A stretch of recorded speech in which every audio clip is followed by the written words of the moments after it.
Mega DSC 2025 scam పై విద్యాశాఖ మంత్రి నారా లోకేష్ తో చర్చకు తాను సిద్ధమని, సమయం, తేదీ, వేదిక లోకేష్ చెప్పినా సరే లేదా తనను చెప్పమన్నా రెడీ అని మాజీ మంత్రి పేర్ని నాని ప్రతి సవాల్ విసిరారు.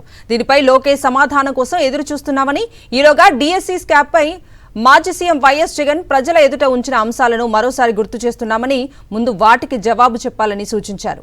మెగా డిఎస్సిలో జరిగిన అవకతవకలపై ప్రభుత్వాన్ని మరోసారి నిలదీశారు మాజీ మంత్రి Perni Nani.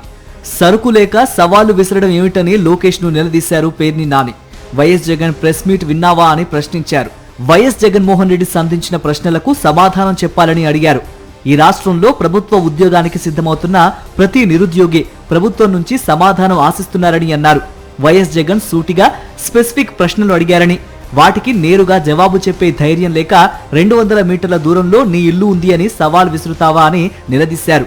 Mega DSC scam పై అడిగిన ప్రశ్నలకు ఎందుకు సమాధానం చెప్పడం లేదని, దీన్ని బట్టి తప్పు జరిగిందని అర్థమవుతోందన్నారు పేర్ని నాని.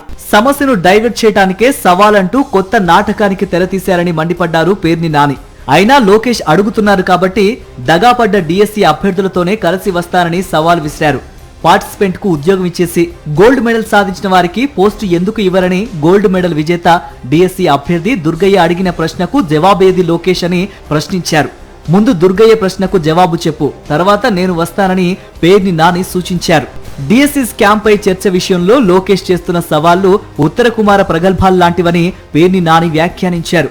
డిఎస్సి స్కామ్ ను బయటపెట్టి చాలా రోజులైందని, స్కామ్ జరిగిన తీరును ఆధారాలతో సహా బయట పెట్టావని, అంశాన్ని పూర్తిగా సాక్ష్యాధారాలతో మాజీ ముఖ్యమంత్రి వైఎస్ జగన్ సమగ్రంగా ప్రజల ముందు పెట్టారని గుర్తు చేశారు.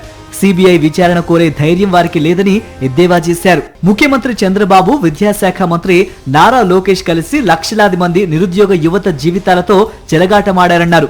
ఆంధ్రప్రదేశ్ చరిత్రలో ఇంత వివాదాస్పదమైన, అవినీతిమయమైన నియామక ప్రక్రియను ఎన్నడూ చూడలేదన్నారు.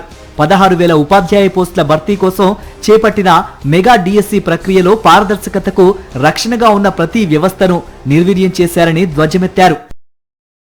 మరిన్ని అప్డేట్స్ కోసం ఛానల్ ను సబ్స్క్రైబ్ చేయండి. నోటిఫికేషన్స్ కోసం బెల్ ఐకాన్ పై క్లిక్ చేయండి.